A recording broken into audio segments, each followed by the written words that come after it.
everybody, what's up, welcome back, ça dit quoi les gens? Aujourd'hui on se retrouve pour une nouvelle vidéo et la vidéo d'aujourd'hui concerne la crise de la vingtaine. Alors je vais faire une petite série de vidéos sur ce sujet, je l'ai déjà introduit sur TikTok et dans ma dernière vidéo. Mais je vais faire plusieurs séries de vidéos parce que si j'en fais une grande vidéo, on va dormir ici. Je vais faire des petites vidéos, je crois, aller environ 4-5 épisodes pour détailler un peu ce qu'a été ma crise de la vingtaine et les choses que je mets en place pour y remédier et tout et tout. Donc là, on va commencer par la base, la période où j'ai réalisé que j'étais en pleine crise de la vingtaine. Donc comme je vous l'avais dit dans ma précédente vidéo, j'ai réalisé ça au cours de ma deuxième année d'école de commerce. Mais avant d'en arriver là, on va essayer de comprendre un peu qui je suis, le pourquoi du comment, ça m'a affecté, tout ça, etc. Pour ceux qui ne le savent pas, je redis mon âge, on ne sait jamais, parce qu'il y a déjà, ils pourraient tomber sur cette vidéo-là comme ça. Donc j'ai 22 ans. Je suis congolaise haïtienne et je suis l'aînée du côté de mon père et la fille unique du côté de ma mère. Ça veut dire la pression de la réussite. Je dois réussir parce que je suis le seul enfant de ma mère. Je suis la seule enfant de ma mère. Donc pour elle, je me dois de réussir. 2, je suis l'aînée d'une famille congolaise. Donc là, les familles africaines, vous savez, quand vous êtes l'aîné, il y a toute la pression sur vos épaules.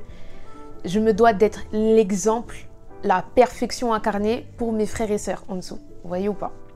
Ayant grandi dans cet environnement-là, même si mes parents sont séparés, j'ai toujours eu cette forme de pression de devoir les rendre fiers. Après, qui ne veut pas rendre fiers ses parents? Mais vous voyez, genre c'était un niveau assez poussé. Dès petite, je voulais absolument avoir les meilleures notes, etc. Il est vrai que j'avais des capacités de compréhension, d'apprentissage.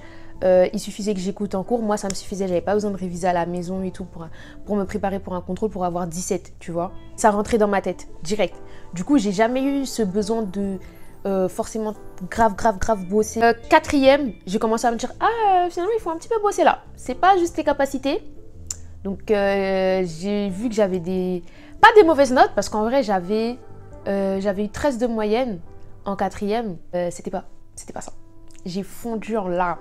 Et quand je vous dis, il y a des gens dans la classe qui voulaient me démarrer, mais j'ai fondu en larmes, j'ai fait une crise d'asthme, une crise d'angoisse à cause de mon 13 de moyenne. Parce que pour moi, c'était inadmissible de présenter ça à mes parents. Un 13 de moyenne, c'est pas possible.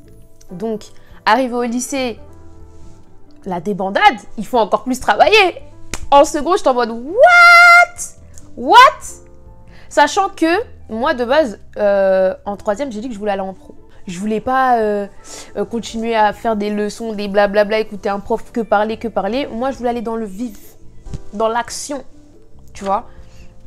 Mais mes parents ont refusé, la conseillère d'orientation a refusé, le directeur, tout le monde a refusé. Tout le monde m'a dit, ma belle, avec tes notes, on va pas te laisser aller en pro, en fait, c'est pas possible. Alors qu'en vrai, pro, c'est professionnel, c'est ce qu'on veut. On veut le tac au tac, là. Bref, ils ont pas voulu. Seconde générale, c'était catastrophique pour moi. Catastrophique. Je me suis dit, en fait, la générale, tout ça, c'est pas que je sais pas travailler, c'est pas que je connais pas, c'est pas que je comprends pas. Mais en fait, quand moi, j'aime pas un truc, quand j'aime pas, vraiment, j'aime pas, et j'arrive pas à m'y mettre dedans, j'arrive pas à me mettre à fond. Pour la première, ne m'attendez pas en général. ES, S, L, tout ça, vous oubliez. Je vais en STMG. Alors là, ma mère, péter un câble. Quoi? Comment ça? STMG? Non. Mon daron, je lui ai dit, ouais, je vais aller en STMG. Il a dit, bah c'est bien. C'est bien. Parce qu'en fait, il connaît un peu ce que c'est la STMG. Il savait que, bah, en vrai, la STMG, c'est le concret, en fait. C'est le management, le marketing, la comptabilité, les logiciels d'entreprise et tout, etc. Comment on appelle ça? Comment ça s'appelle déjà? Système d'information, informatique ou je sais plus quoi là. Bref, c'est le concret. La STMG, c'est le concret. Donc mon père, il était plutôt d'accord. Quand ma mère, elle a vu que mon daron, il était d'accord et qu'il lui a un peu expliqué, elle n'était pas d'accord, mais elle était un petit peu moins sceptique. Donc elle s'est dit, écoute, on verra ce que ça donne, je te fais confiance. La première, ça s'est plutôt bien passé. Dites-vous que je suis passée de 4,92 en maths en seconde à 19 en maths en première. les maths, c'était devenu logique. Et c'était trop bien en fait. Les autres matières, management, droit et tout, je kiffais. C'était pas possible. Ma best life. Terminale aussi, j'ai kiffé. Franchement, j'ai kiffé ma terminale parce que du coup, il y avait la spécialisation. Et en spécialisation, j'ai pris gestion finance, qui est le nom pour la comptabilité. Ma best life. Juste, mon année, elle a été compliquée parce que j'ai eu plusieurs problèmes de santé. Donc, techniquement, je n'ai fait qu'un trimestre. Mais, je n'ai fait qu'un trimestre, mais j'ai eu mon bac avec mention, les gars. Avec un seul trimestre à l'école. Les deux autres, j'ai fait un autre trimestre où j'étais complètement à la maison. Mais Dieu merci, j'ai eu les meilleurs profs. Ils ont fait une lettre à l'académie et tout pour pouvoir me donner cours à domicile. Je n'ai jamais vu des profs faire ça. Et franchement, cœur sur vous. Et du coup, ma prof, moi je lui avais dit, madame, moi je vais aller en école de commerce. Donc vous voyez, affaire de Parcoursup, là, c'est pas mon dos. C'est pas mon dos, Parcoursup, tout ça, c'est pas mon problème. Mais elle m'a quand même forcé à mettre des vœux sur Parcoursup et tout. Et j'ai été acceptée à Paris Descartes pour faire un DCG. Si j'avais su, j'y serais allée. Aujourd'hui, je regrette de ne pas être partie à Paris Descartes. Après, je sais pas comment... Je pense que ça aurait été moins compliqué pour moi de m'organiser au niveau des cours et tout parce que c'est un peu plus free. J'aurais juste dû trouver des moyens d'être là à tous les TD et tout, etc. Mais après réflexion, je regrette énormément. Mais bon, comme vous le savez, je vous l'ai dit dans mon autre vidéo, finalement, j'ai passé le concours pour aller dans une école de commerce. Et le concours s'est très bien passé. J'ai eu de très bons résultats. Avec la directrice, les entretiens et tout, ça s'était super bien passé. Elle me disait qu'elle aimait beaucoup mon profil, que c'était assez différent de ce qu'elle rencontrait et tout, que c'était la première fois qu'elle rencontrait quelqu'un d'aussi sûr de ce qu'elle veut faire et de comment elle veut le faire et de où elle veut arriver, etc. Du coup, première année, super. Bon, il y a eu tout ce qui est couvre-feu et tout, et un peu de confinement, tout ça, mais malgré tout, ça va. C'est vrai que c'était difficile de faire les cours à la maison, mais ça va. On a réussi notre année, ça s'est bien passé. La directrice, vraiment au top. Madame Hassan, je sais que vous n'allez jamais passer sur ma vidéo, mais vous êtes la meilleure directrice. La meilleure. Cœur sur Madame Hassan, cœur sur Madame Hassan. Fallait pas partir. Vous êtes partis, c'est devenu la catastrophe. Catastrophe. Parce que, je ne sais pas si je l'ai dit, mais pour ceux qui ne le savent pas, je suis tombée enceinte à mon année de terminale. Mais bon, ça ne m'a pas empêché de passer le bac et tout, parce que c'était au tout début de ma grossesse. Et du coup, au lieu d'aller directement en école de commerce, j'ai fait une année où je me suis occupée entièrement de mon fils, etc. Et je suis venue l'année d'après. Ma place, elle avait été conservée par la directrice. Bref, ma place, elle avait été conservée. Du coup, première année, comme je vous ai dit, ça s'est bien passé. Deuxième année,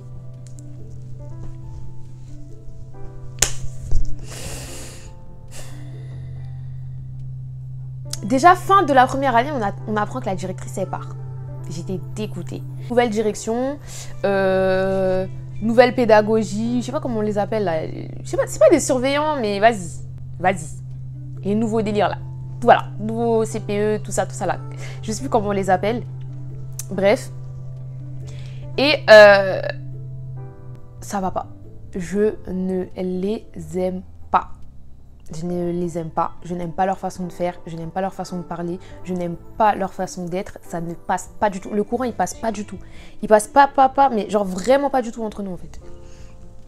Déjà, alors, à la rentrée, je suis arrivée en retard parce que j'ai dû déposer mon fils à la crèche juste avant de venir. Et le temps que je le dépose, parce que j'ai une heure à laquelle je dois le déposer, je ne peux pas le déposer avant. Entre l'heure à laquelle je l'ai déposé et les transports, etc., ça m'a fait un petit peu arriver en retard à la rentrée. Mais je dirais, ça m'a fait arriver en retard de 15 minutes. Je suis arrivée en retard de 15 minutes à la rentrée. Et à partir de là, j'étais en mode de leur target.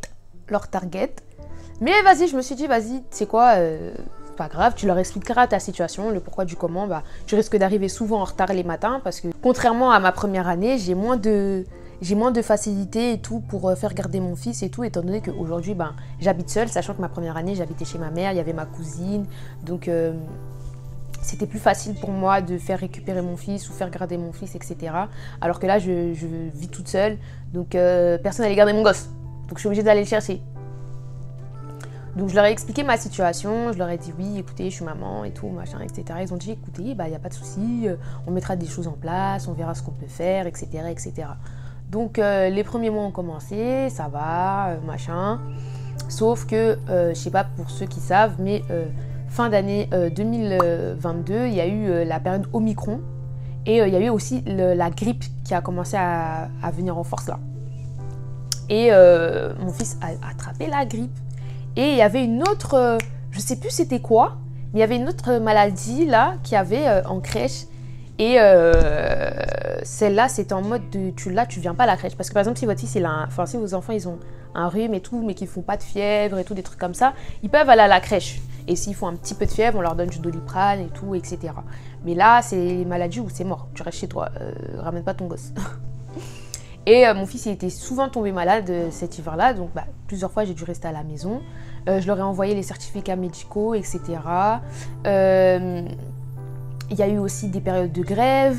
La crèche était fermée. Je leur envoyais le mail qui disait que la crèche était fermée. Mais pour elle, c'était pas suffisant. Il fallait que je fasse un papier d'attestation auprès de la crèche alors que...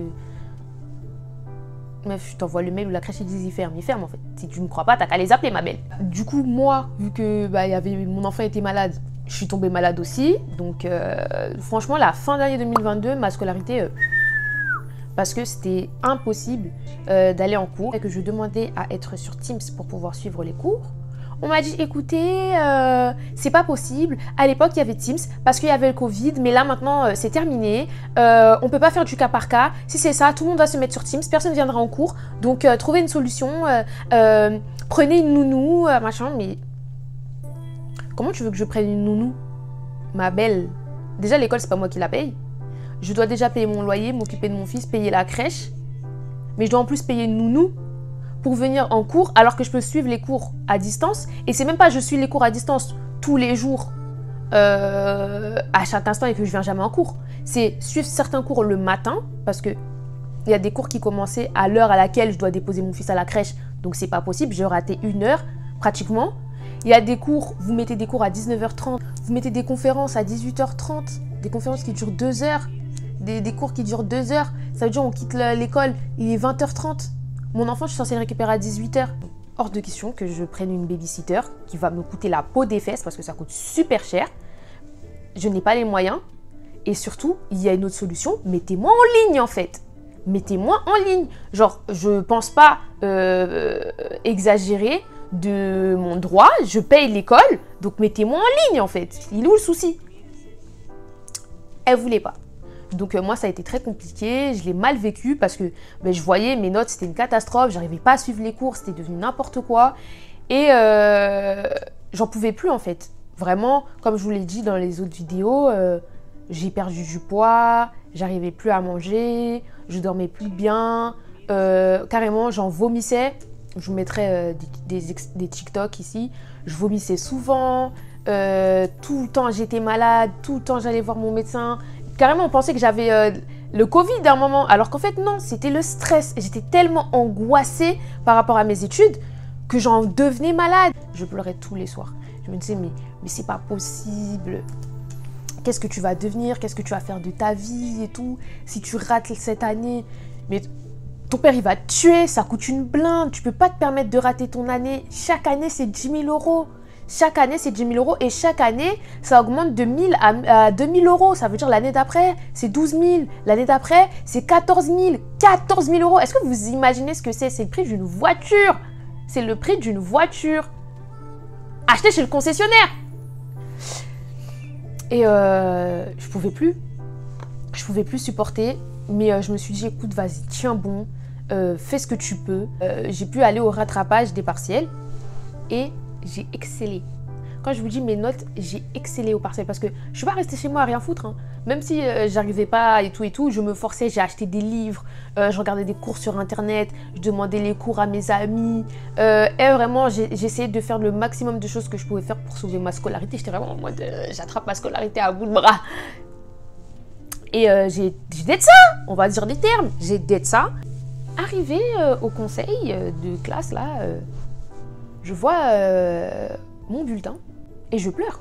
Mais si vous saviez les commentaires, Donc mon père, il a changé de compte. Du coup, les paiements de l'école, ils passaient plus sur le compte. Et on avait complètement zappé de leur dire qu'en fait, mon père, il a changé de compte. Donc, tenez le nouveau RIB de là où vous pouvez prélever pour l'école. Arrivé au conseil, elle dit on voit que vous avez abandonné, on a vu que vous avez d'excellentes notes au partiel, mais comme on vous a dit, le contrôle continue, voilà, ça joue énormément. Donc vos notes, elles sont catastrophiques vu que vous n'étiez jamais là au contrôle et tout. Et après, j'ai dit oui, mais j'ai justifié pourquoi j'étais pas là. Je vous ai donné les justificatifs, j'étais malade, il y a eu le Covid, mon fils était malade, je pouvais pas venir. Des fois, les crèches étaient fermées, je vous ai envoyé les mails, je vous ai envoyé les justificatifs. Donc vous pouvez pas dire en mode j'ai pas justifié mes absences. Ah bah nous, on n'a peut-être pas vu et tout. Je dis mais oui, mais en fait, vous me plombez mon année parce que voilà, vous faites pas bien votre taf en fait. En plus de ce qu'on voit, votre père, il paye plus l'école, donc ça se trouve que lui aussi, il a abandonné ses espoirs de scolarité pour vous, etc. Mais ça va chez toi, ma belle?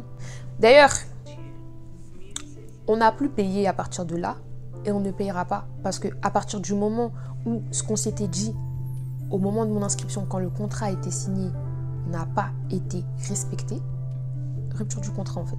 Bref, elle était là. Donc, je pense que c'est mieux pour vous que vous preniez des cours à distance parce que de ce qu'on voit, vous n'arrivez pas à suivre. Ma belle, sans même être là en cours, sans même avoir accès aux cours que vous voulez pas me donner, j'ai réussi à d'être ça en partiel. Donc, t'inquiète pas que j'ai les capacités, ma belle.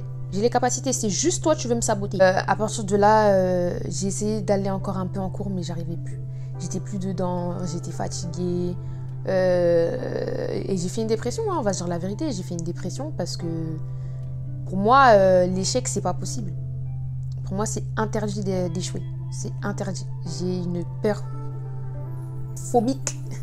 Une phobie de l'échec. Genre, pour moi, c'est impardonnable. Et me dire que mon père payait tout ça pour rien, je pouvais plus. Et j'explique à mon père, papa, écoute, ça va pas. J'ai essayé du mieux que j'ai pu, mais ça va pas. Il m'a dit, mais pourquoi tu m'as pas dit avant?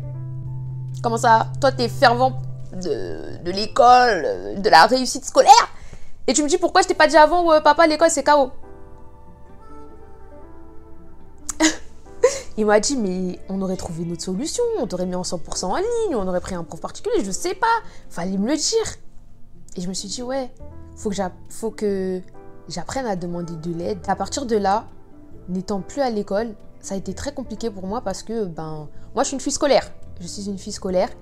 Et je me suis retrouvée d'un coup dans entre guillemets, la vraie vie d'adulte, mais sans savoir ce que j'allais faire. Où j'allais aller, je me suis dit, écoute, lance-toi.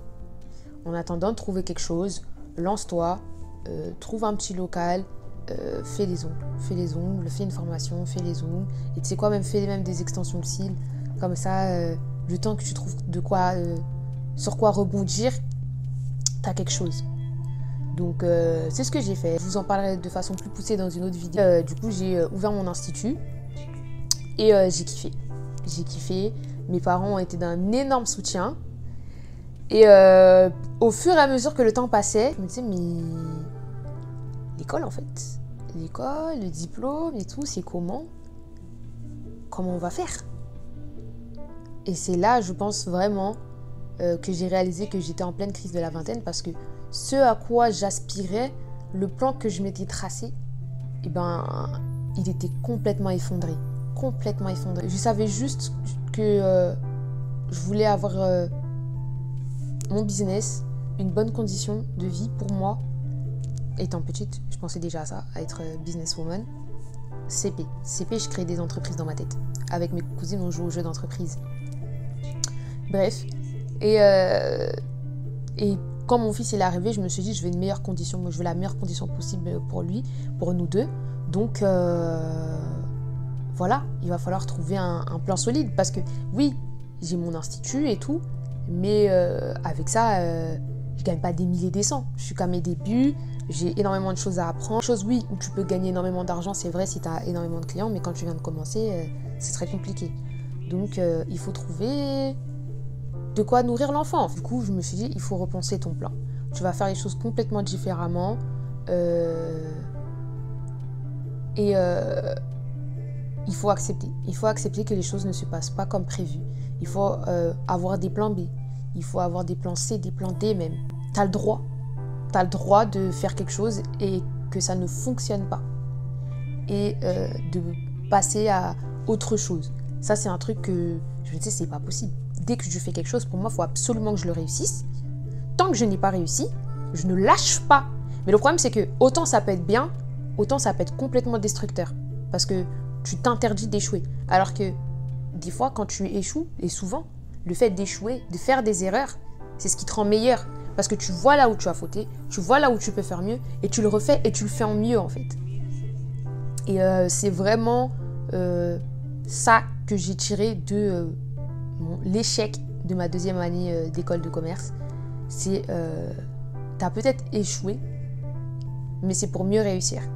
Sachez que pour les personnes qui sont dans ma situation, ou même une situation un peu différente, qui au final ont testé quelque chose à l'école et que ça ne leur plaît pas, ou qui ne savent pas du tout là où ils veulent aller, dans quelle école ils veulent aller, ou si même ils veulent aller à l'école. On est jeunes, c'est vrai que ça fait peur, c'est vrai qu'on a des parents qui mettent énormément la pression, mais faites-leur comprendre que vous avez besoin de temps pour vous trouver et savoir ce que vous voulez réellement faire.